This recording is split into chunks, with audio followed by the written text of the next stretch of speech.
નમસ્કાર, આપ જોઈ રહ્યા છો ઝી 24 કલાક। હું જનક। શરૂઆત કરીએ દૂધસાગર ડેરીની ચૂંટણી જીતવા ડેરીના પૂર્વ ડિરેક્ટર અશોક ચૌધરીના સમર્થકો મતદારોને માતાજીના સોગંદ ખવડાવતા હોવાનો એક વિડીયો વાયરલ થયો છે। માતાજીની પ્રતિમા સામે અશોક ચૌધરીને જીતાડવા મતદારોને માતાજીના સોગંદ લેવડાવવામાં આવી રહ્યા છે। ડેરીના સભાસદોને જુઓ કેવી રીતે સોગંદ વિધિ કરવામાં આવી રહી છે। માતાજીની સાક્ષી મંદિરમાં દૂધસાગર ડેરીની ચૂંટણીમાં મત માટે મતદારોને ખવડાવી રહ્યા છે માતાજીના સોગંદ। દૂધસાગર ડેરીમાં ચેરમેન પદ માટે અશોક ચૌધરી ઉમેદવાર છે। અશોક ચૌધરીની પેનલ પૂર્વ ચેરમેન અને ડેરી પર પરોક્ષ રીતે રાજ કરનાર ડેરીના પૂર્વ ચેરમેન વિપુલ ચૌધરીને પછાડવા મેદાનમાં ઉતરી છે। આ માટે મતદારોને માતાજીના સોગંદ આપવામાં આવી રહ્યા છે। વિપુલ ચૌધરી અને અશોક ચૌધરીની પેનલો એકબીજાને માત આપવા માટે તમામ પ્રયાસો કરી રહી છે। દૂધસાગર ડેરી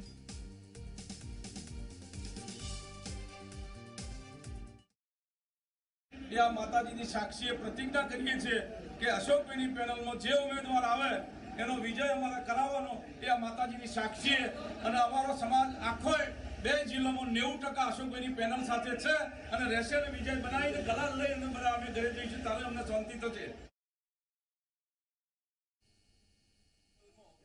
જે આપણો માતા છે અશોકભાઈની પેનલમાં જે ઉમેદવાર આવે એનો મતમાં આપો તો વચ્ચે સિકોતર જે ઉમેદવાર આવે એનો મતમાં આપો તો વચ્ચે સિકોતર માતા।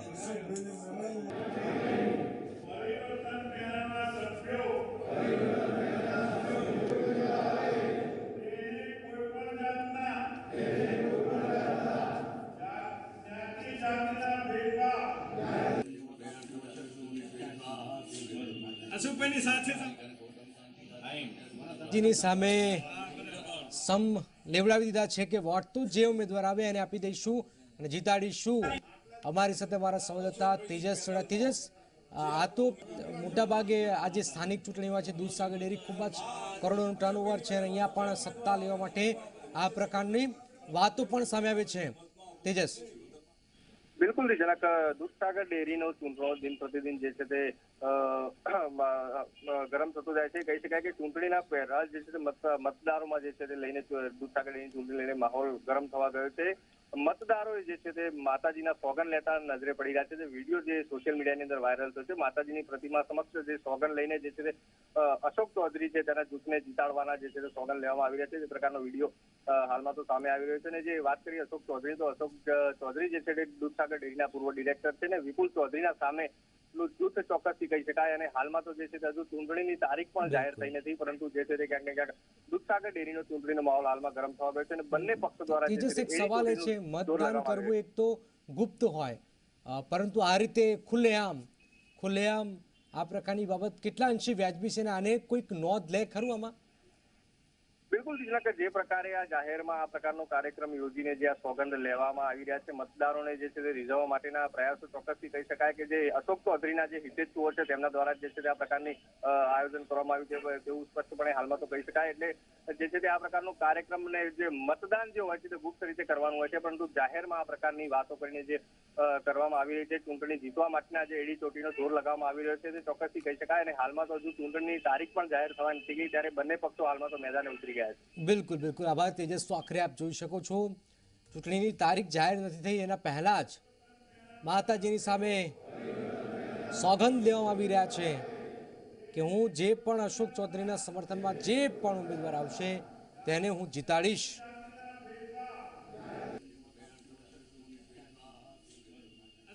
માતાજીની સાક્ષીએ પ્રતિજ્ઞા કરીએ છીએ કે અશોકભાઈની પેનલમાં જે ઉમેદવાર આવે એનો વિજય અમારે કરાવવાનો એ આ માતાજીની સાક્ષીએ અને અમારો સમાજ આખો 2 જિલ્લામાં 90% અશોકભાઈની પેનલ સાથે છે અને રહેશે અને વિજય બનાવીને ગલાલ લઈને બધા અમે ઘરે જઈશું ત્યારે અમને શાંતિ થશે। દૂધિયું રાજકારણ આપ જુઓ કે મહેસાણાની આ દૂધસાગર ડેરી ખૂબ જ મોટી ડેરી છે અને આમાં સત્તા હાસિલ કરવા માટે આ પ્રકારની તડજોડની રાજનીતિ કરવામાં આવી રહી છે એ હકીકત છે અને આપ જોઈ શકો છો તમામ પ્રયાસો થઈ રહ્યા છે અને આ એક નવા પ્રકારના પ્રયાસો પણ, હાલાકી આ પ્રકાર કોઈ નવી વાત છે નહીં। અહીંયા માતાજીના સોગંદ લેવડાવાયા છે અને અહીંયા હવે મતદાનમાં પણ માતાજીના સોગંદ લેવડાવવામાં આવી રહ્યા છે। અશોકભાઈની પેનલમાં જે આપણો અશોકભાઈની પેનલમાં જે ઉમેદવાર આવે એનો મતમાં આપો તો વચ્ચે સિકોતર, જે ઉમેદવાર આવે એનો મતમાં આપો તો વચ્ચે સિકોતર માતા.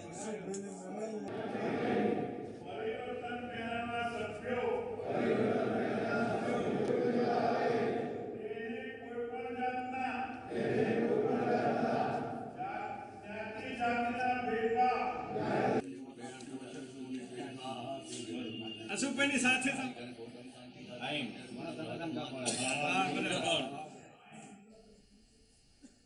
તો આ જ દૂધિયું રાજકારણ છે અને આપ જુઓ કે દૂધસાગર ડેરીની ચૂંટણી તો જાહેર નથી થઈ અને એ પહેલા માતાજીના મંદિરમાં મત માટે સોગંદ વિધિ કરવામાં આવે છે. મંડળીઓના ડિરેક્ટરોને સોગંદ અપાવાયા છે. માતાજીની સાક્ષી મંદિરમાં દૂધસાગર ડેરી ચૂંટણીમાં મત માટે મતદારોને માતાજીના સોગંદ ખવડાવાઈ રહ્યા છે. દૂધસાગર ડેરીમાં ચેરમેન પદ માટે અશોક ચૌધરી ઉમેદવાર છે. અશોક ચૌધરીની પેનલ પૂર્વ ચેરમેન ડેરી પર પરોક્ષ રીતે રાજ કરનારા ડેરીના પૂર્વ ચેરમેન વિપુલ ચૌધરીને પછાડા મેદાનમાં ઉતરી છે. માતાજીના નામે અશોક ચૌધરીને જીતાડવા વિધિ કરવામાં આવી રહી છે. મંદિરમાં એક બાદ એક મતદારોને સોગંદ પણ લેવડાવાયા છે. દૂધસાગર ડેરીની ચૂંટણીમાં ધાર્મિક બ્લેકમેલ, માતાજીના મંદિરમાં મત માટે આ સોગંદ વિધિ, મંડળીઓના ડિરેક્ટરોને સોગંદ અપાવાયા છે.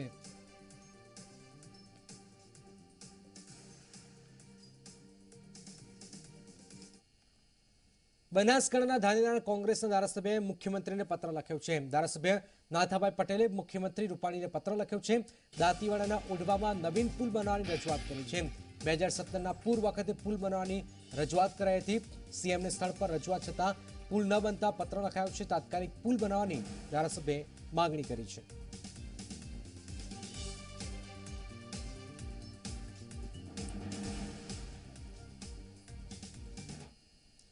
સમગ્ર રાજ્યમાં કોરોના વાયરસ યથાવત છે ત્યારે અમદાવાદ શહેરમાં 105થી વધારે પોલીસ કર્મચારીઓ અને અધિકારીઓ કોરોના સંક્રમિત થયા છે. ત્યારે પોલીસ સ્વસ્થ રહે તે માટે પોલીસે ખાસ ઝુંબેશ હાથ ધરી છે. જેમાં રોજેરોજ 1000થી 1500 પોલીસ કર્મચારીઓ અધિકારીઓનું કોરોના ટેસ્ટિંગ કરવામાં આવે છે. તમામ પોલીસ કર્મચારીઓનું શહેરના અર્બન હેલ્થ સેન્ટર પર ટેસ્ટિંગ કરવામાં આવે છે. શહેરના સંયુક્ત પોલીસ કમિશનર અજય ચૌધરીએ પોલીસના થઈ રહેલા કોરોના ટેસ્ટનું નિરીક્ષણ પણ કર્યું છે.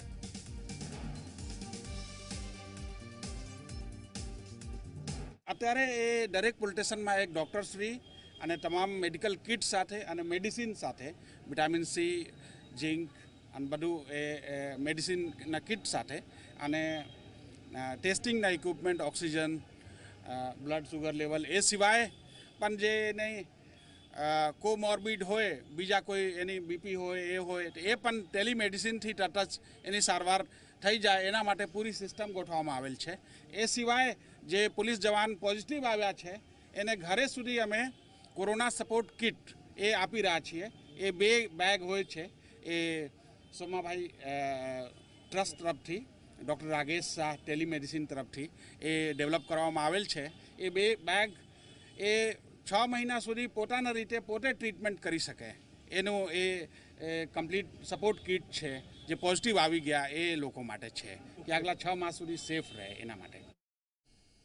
હવે વાત ટેસ્ટિંગનું રિયાલિટી ચેકની.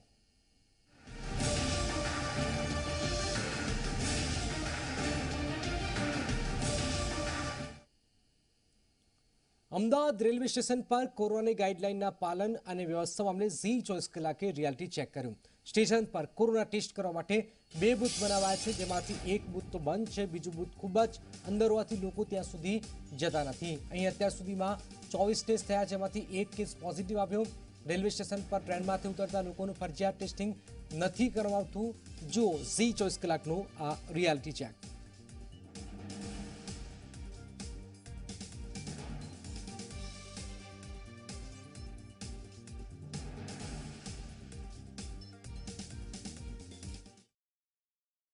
રાજ્યમાં કોરોનાનું સંક્રમણ વધી રહ્યું છે. સુપ્રીમ કોર્ટ પણ કહી રહી છે કે એસઓપી ઘડી છે તો તેનું પાલન કરો. રાજ્ય સરકાર કહી રહી છે કે જો તમે ગુજરાતમાં આવો છો તો અનેક જગ્યાએ ટેસ્ટિંગ બૂથ જોવા મળશે. અમદાવાદમાં હજી 24 કલાકની ટીમ જ્યારે રિયાલિટી ચેક કરવા આવી, અમદાવાદ કાલુપુર રેલવે સ્ટેશન ઉપર 2 બૂથ છે ટેસ્ટિંગ માટેના. જે એક તો પ્રવેશની બાજુમાં જ એક જે સીડી છે ત્યાં ઉતરતાની સાથે જ બાજુમાં જે ટેસ્ટિંગ બૂથ છે તો આપણે જોયું કે બંધ જ છે.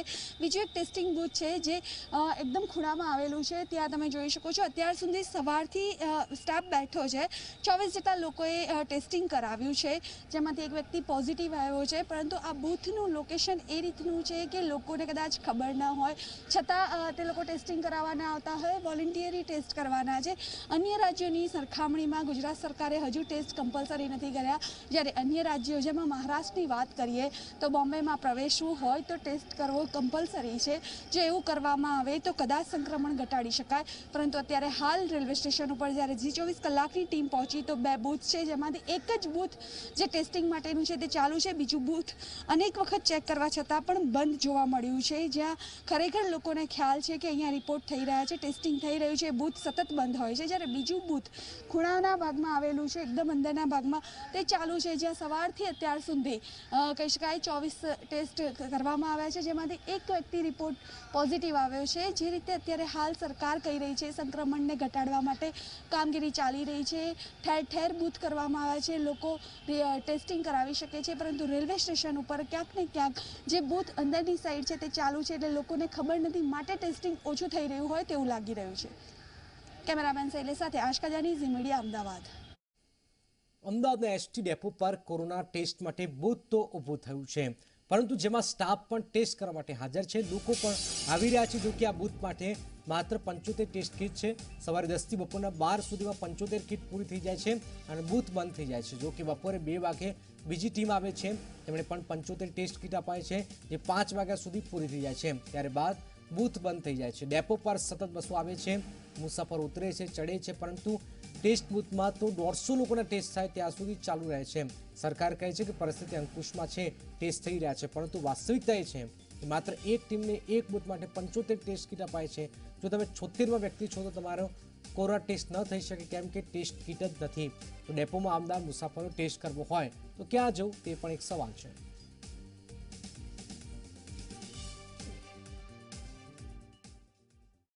ઝી 24 કલાકની ટીમ પહોંચી છે અમદાવાદના ગીતા મંદિર એસટી ડેપો ઉપર, જ્યાં લોકો સવારથી આવતા જતા હોય છે. એસટી બસની અવરજવર રહેતી હોય છે. ત્યાં શું ખરેખર ટેસ્ટિંગ કરવામાં આવે છે કે નહીં?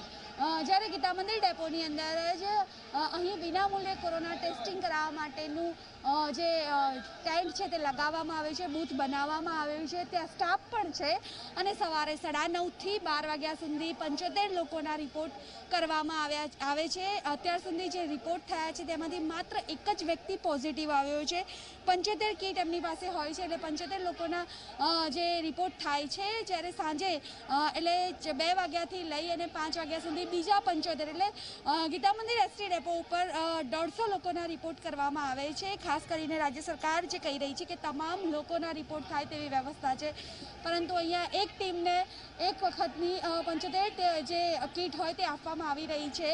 અને અહીંયા એક જ ટીમ બે અલગ અલગ ટીમો 2 અલગ અલગ ટાઈમે બેસે છે અને 150 જેટલા રિપોર્ટ થાય છે. જો 5 વાગ્યા પછી તમે ગીતા મંદિર ડેપો ઉપર આવશો તો અહીંયા કોઈ જ રિપોર્ટ નહીં થાય. અને જે રીતે વાત કરીએ, કારણ કે ટીમ નથી, કીટ નથી, એવું અનેક સવાલો છે. જે રીતે 5 વાગ્યા પછી અહીંયા આવશો, આ એસટી ડિપો છે જે 24 કલાક બસોની અવરજવર ચાલુ હોય છે, પરંતુ અહીંયા સવારે 9:30 થી 12 વાગ્યા સુધી અને બપોરે 2 વાગ્યાથી 5 થી 5:30 વાગ્યા સુધી જ ટેસ્ટ થતા હોય છે. ત્યારબાદ અહીંયા ટીમ હોતી નથી. એ લોકો પર ડેના 150 કેસ જે રિપોર્ટ છે તે કરે છે. અત્યાર સુધી જે રિપોર્ટ થયા છે તેમાંથી માત્ર એક વ્યક્તિ પોઝિટિવ આવ્યો છે, જેને કોવિડ સેન્ટરમાં ખસેડવામાં આવે છે 108ના મારફતે. સરકાર કહી રહી છે કે તમામ લોકોના રિપોર્ટ થાય તેવી વ્યવસ્થા છે, એવી ટેસ્ટિંગ થાય એવી વ્યવસ્થા કરવામાં આવી છે. પરંતુ એસટી ડેપો હોય કે પછી રેલવે સ્ટેશન હોય, તમામ જગ્યાએ જોયું કે લોકો ના રિપોર્ટ કરાવવા માટે સ્ટાફ ટીમ કમી છે, ક્યાંક બૂથ બંધ છે તો ક્યાંક કીટ ઓછી છે.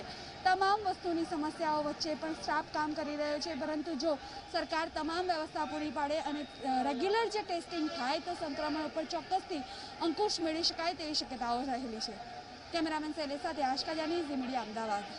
વડોદરાના ખેડૂતોમાં ટેકાના ઓછા ભાવથી નારાજગી જોવા મળી રહી છે. ઝી 24 કલાકે ખેડૂતો સાથે ખાસ વાતચીત કરી, જેમાં ખેડૂતોએ કહ્યું છે કે કપાસ, ડાંગર જેવા પાક માટે અપાતા ટેકાના ભાવ ઓછા છે, જેથી ટેકાના યોગ્ય ભાવ માટે અનેક વખત રજૂઆત કરી છે, પરંતુ અધિકારીઓ ખેડૂતોની રજૂઆતને આગળ સુધી નથી પહોંચાડતા. ખેડૂતોએ સરકારી એજન્સીઓ અને એપીએમસીની સાંઠગાંઠ હોવાનો પણ આક્ષેપ લગાવ્યો છે.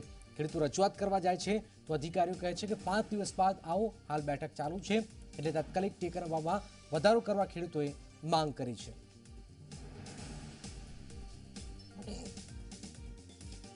ચોમાસાની ઋતુ દરમિયાન સમગ્ર ગુજરાતભરના ખેડૂતો દ્વારા ડાંગરનો મલબત પાક ઉગાડવામાં આવ્યો છે, ત્યારે હવે તાજેતરમાં જ ગુજકો માસર દ્વારા તેની ટેકાના ભાવથી ખરીદી કરવામાં આવી છે. પરંતુ સમગ્ર ગુજરાતભરમાં જે પ્રમાણે આ વર્ષે ડાંગરના પાકના જે ભાવ આપવામાં આવ્યા છે એ ખેડૂતોને મંજૂર નથી, જેને લઈને વડોદરાના ડભોઈના ખેડૂતો આપણી સાથે જોડાયા છે. આપણે એમની સાથે વાત કરીશું. શું કહેશો, જે પ્રકારથી હવે આ ભાવ આપવામાં આવ્યા છે, તમારું શું માનવું છે, કેટલો ભાવ મળવો જોઈએ?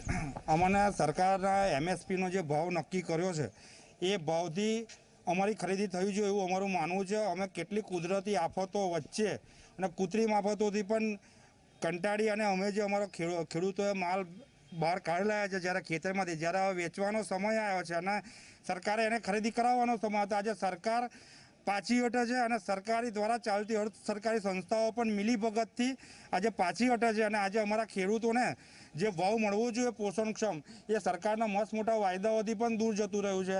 અત્યારે અમારો માલ પડ્યો છે એવો ને એવો કેટલા છેલ્લા 3 થી 4 માસથી અમારો માલ ત્યાં અમારા ભાગોળમાં ખરામાં ખુલ્લો પડી રહ્યો છે, એનું વજન ઘટે છે, એ પણ નુકસાન છે. આગામી ખેતી કરવા માટે પણ હવે અમારી જોડે પૈસા નથી. આ ટૂંક સમયમાં આગળ અમારે બેંકોની લોનો ભરવાની આવે છે, તે લોનો ભરવા માટે પણ હવે ખેડૂત પાયમાલ થઈ જવા બેઠો છે અને આવું ને આવું જો સરકારનું વર્તન રહેશે તો આગામી સમયમાં ખેડૂત આના કરતાં પણ બદતર પરિસ્થિતિમાં જતો રહેશે. ડાંગરનું વાવેતર ચાલુ કરવામાં ત્યારે સરકાર ભાવ જાહેર કરે છે કે તમે આટલા ભાવ તમને મળશે, અને જ્યારે ખરીદી કરવાની આવે તો સરકાર પાછી હટી જાય છે. એના માટે એપીએમસી છે ડભોઈમાં પણ એ લોકોનું કોઈ પણ ખેડૂતો માટે કોઈ પણ મદદ નથી. અત્યારે ગુજકો માસલ છે તો એ લોકો 4500 રૂપિયામાં ડાંગર માંગે છે, તો ગત વર્ષ કરતાં 1100 રૂપિયાનો ફરક છે, 1100-1200 રૂપિયાનો. અમે વારંવાર રજૂઆત કરી, ધારાસભ્યશ્રીને બી કરી, કરજણ સતીશ નિશાળિયાને બી કરી કે ગુજકો માસોલ માટે આવી જશે, તમને સારો ભાવ મળશે એવી અમને બાંયધરી આપી હતી. પણ આ લોકોની મિલીભગતથી આજે અમને 1100 રૂપિયાના ડિફરન્સની અંદર અમારે માલ એ લોકો લેવા તૈયાર થયા છે. અને વારંવાર રજૂઆત અમે અશ્વિન વકીલને બી કરી, અમારા ધારાસભ્યને બી સ્થાનિક કરી, છતાં પણ એ લોકોએ અમારા કોઈ નિર્ણય લાયા નથી. અને દિલીપભાઈને બી ફોન કરીને કીધું તો અમે શું જવાબ મળે છે એમના તરફ? હા, અમે વ્યવસ્થા કરીશું, પોષણનો ભાવ હલાવીશું, પણ આજ લગીન કશું નથી કર્યું. પણ હવે ખેડૂતો ઉગ્ર આંદોલન પર તૈયાર છે. તમારી તાલુકાની અને જિલ્લાની બી ચૂંટણી આવે છે, એટલું યાદ રાખજો. ખેડૂત આરબી પહેરાવે છે ને જૂતાનો આરબી પહેરાવશે, એટલું યાદ રાખજો. જે પ્રકારથી સ્પષ્ટપણે આપ આક્રોશ જોઈ શકો છો ખેડૂતોનો, કે જે પ્રકારથી આ લોકોને મળતો નથી ભાવ, જેને લઈને ક્યાંક ને ક્યાંક આ લોકોને મુશ્કેલીઓનો સામનો કરવો પડે છે. સાથે જ ખેડૂતો દ્વારા ચીમકી ઉચ્ચારી છે કે તાત્કાલિક અસરથી આજે ખેડૂતોના વહારે સરકાર આવે. ત્યારે બીજી બાજુ જે પ્રમાણે હવે દિલ્હીમાં ભારતવ્યાપી આંદોલન ખેડૂતો દ્વારા કરી દેવામાં આવ્યું છે, તેવું જ આંદોલન ડભોઈમાં તેમજ ગુજરાતમાં લેવલ ઉપર ડભોઈના ખેડૂતો કરશે, એમાં નવાઈ નહીં. ચિરાગ જોશી, ઝી 24 કલાક, ડભોઈ, વડોદરા.